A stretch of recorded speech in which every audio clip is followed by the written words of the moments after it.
안녕하십니까, 문털란TV입니다.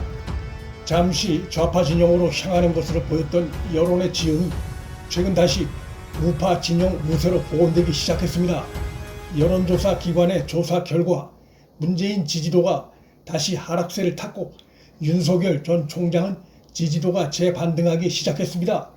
코로나19 재확산과 윤석열에 대한 각종 네거티브 공세에 대한 국민들 판단이 어느 정도 정리가 되어가고 있는 것이 크게 영향을 미친 것으로 분석됩니다. 김경수에 대한 유죄 확정 판결도 국정 지지도와 민주당에 부정적 영향을 미쳤을 가능성이 높습니다. 지난 대선에서 죄질이 매우 안 좋은 여론 조작으로 문재인의 복심 참모 김경수가 대법원에서 최종 유죄 확정받은 사실은 현 정권의 도덕성에 깊은 의문을 갖게 만드는 사건이고, 시간이 갈수록 그 정치적 파장은 커질 전망입니다. 특히 윤석열 전 총장이 문재인의 범죄 연루 의혹에 대한 특검 필요성을 제기함으로써 이 이슈가 대선에서 중대 이슈가 될 가능성이 커졌습니다.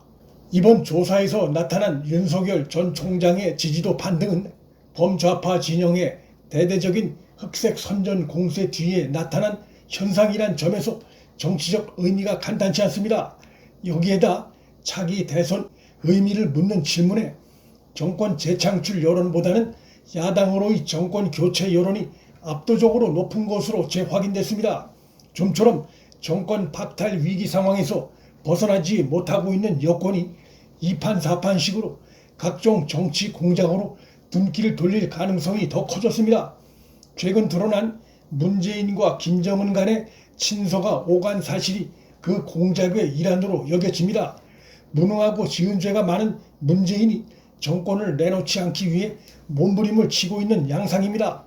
28일에 발표된 한길 리서치 조사에서 문재인 지지율이 급락한 것으로 나타났습니다. 코로나19 대확산과 모더나 백신 사기극, 김경수의 유죄 확정 등이 악재로 작용한 양상입니다.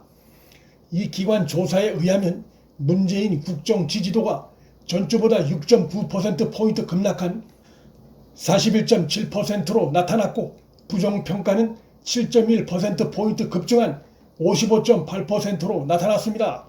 전날에 발표된 한국사회여론연구소 조사에서도 한동안 상승세를 타는 듯하던 문재인 지지율이 꺾인 것으로 나타났습니다.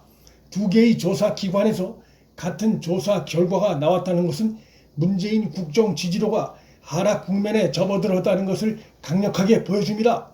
국정 지지도는 지난주보다 3.9%포인트 하락한 42.9%였고, 부정평가는 3.9%포인트 상승한 54.5%로 나타났습니다. 특히 서울과 부산, 울산, 경남에서 부정평가가 높아 방역 실패와 부동산 정책 실패, 정권 교체 여론 등이 하락의 주요 요인으로 분석됩니다. 이번에 이 두 곳 여론조사 기관 조사에서도 문재인 지지도가 하락하면 윤석열 지지도가 상승하는 현상이 이어졌습니다. 이 얘기는 문재인의 지지도가 하락할수록 야권의 승리, 특히 윤석열의 승리 가능성이 높다는 것을 시사합니다. 한길 리서치 조사에서 윤석열 전 총장의 지지도가 상승세로 돌아섰을 뿐만 아니라 양자 대결에서도 앞선 것으로 나타났습니다.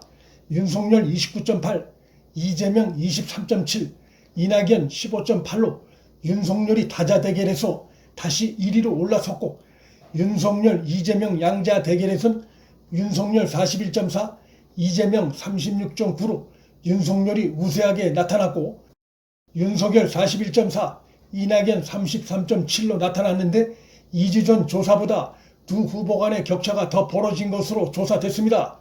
그런데 이번 조사는 윤석열 전 총장이 하루 만에 후원금 모금 한도액 25억을 채운 괴력을 발휘한 것이 제대로 반영되기 전에 실시된 것으로 향후 여론조사에서 윤석열의 지지도 상승은 더욱 눈에 띌 것으로 예상이 됩니다. 잠시 조종기를 거친 후 범야권 후보인 윤석열의 파괴력이 다시 입증되고 있는 양상으로 자연스럽게 범야권 주자 전체 지지도 합계의 상승으로도 이어질 전망입니다. 최근 최재형의 지지도도 상승세를 보이고 있는데 윤석열, 최재형 두 사람의 지지도가 동반 상승세를 보인다는 것은 범야권 진영으로선 매우 고무적인 상황입니다. 범야권만을 대상으로 한 지지도 조사에선 윤석열 28.5, 홍준표가 11.8로 최재형 8.7로 3위를 기록했습니다. 그런데 홍준표 지지도에서 매우 수상한 점이 발견됩니다. 그가 좌파 진영에서 강한 지지를 받고 있는 것으로 나타났습니다. 진보 진영의 핵심 지지층으로 풀이되는 40대와 강성 친문 친조국 지지자들이 몰려있는 열린민주당 지지층에서 다른 후보들에 비해 높은 지지율을 기록했습니다. 좌파 진영이 대선 전략상 홍준표를 의도적으로 밀고 있다는 의구심이 강하게 듭니다. 이번 조사에서 또 눈에 띄는 것은 역시 차기 대선에서 정권 교체에 대한 국민적 열망에 변화가 없다는 것입니다. 야당으로 정권이 교체되어야 한다는 응답이 50.3%로 나타났고 여당이 정권을 재창출해야 한다는 응답은 38.4로 집계됐습니다. 문재인 정권으로선 악재가 줄비한 상황입니다. 코로나19 국내 확진자 수가 28일 1,900명가량으로 최다 기록을 나타냈고 모더나사가 향후 2-4주간 코로나 백신 공급에 차질이 불가피하다고 밝혀 접종 계획에 적신호가 켜졌습니다. 연내 4천만 회분을 공급받기로 한 노바백스 역시 긴급 사용 승인 신청이 늦어지면서 3분기 도입이 물 건너가는 등 백신 가뭄 사태가 점점 심각해지고 있습니다. K방역을 대선 때 내세우려 했을 민주당으로선 매우 당황할 수밖에 없게 됐습니다. 김경수 유죄 확정과 재수감으로 인한 문재인과 현 정권에 대한 부정적 평가 기류는 시간이 흐를수록 확산될 전망입니다. 유일한 수혜자인 문재인이 법적 책임에서 벗어난다는 것은 상식적으로나 법률적으로나 또 문재인, 김경수 두 사람의 매우 가까운 관계로 보거나 이해되기 어려운 것이고 이러한 의구심은 정권 교체 여론 강화 쪽으로 작용할 가능성이 매우 큽니다.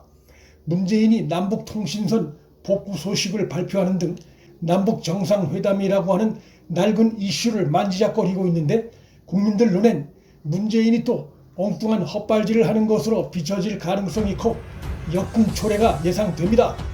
민주당의 이재명, 이낙연 등 대선 주자들이 연일 자해 행위를 하고 있는 것도 민주당의 몰락, 야권의 승리 가능성을 키우고 있습니다. 문틀란TV 여기서 마칩니다. 구독과 좋아요, 알림 설정은 방송 제작에 큰 힘이 됩니다. 시청해 주셔서 감사합니다.